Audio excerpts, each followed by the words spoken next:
So attempting to show an option for using the lower limb as a lever, either for the lumbar column or for the hip itself in supine.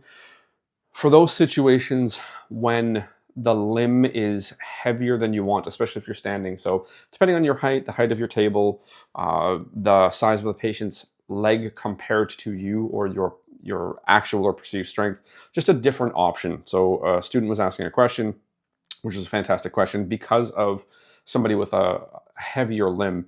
And I hadn't considered this before, but the possible solution is to get closer to everything. So if you're thinking about distance between effort and load, if I sit down, I am then closer. I don't have to lift the leg as far. It's a similar hold. I'm still going to wrap around, pin the shin to my side, and control the knee.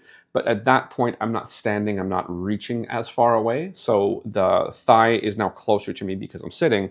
So essentially, I'm going to do the same thing. I'm going to wrap around, pin, and I'm right here.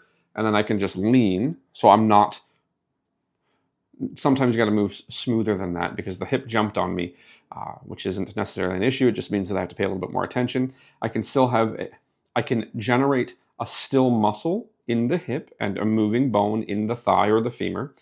And then I can transition into the lumbar column here, and my fingers just drop into the lumbar column. So I've got that palpation. And then I can do the same thing, just lean. And if I'm on a chair with wheels, I can roll around a little bit.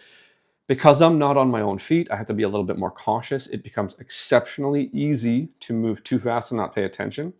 Where if I'm on my own feet, I can transfer my weight more smoothly than with the chair. I got to consider friction, but it's all available to me. I just have to be cautious.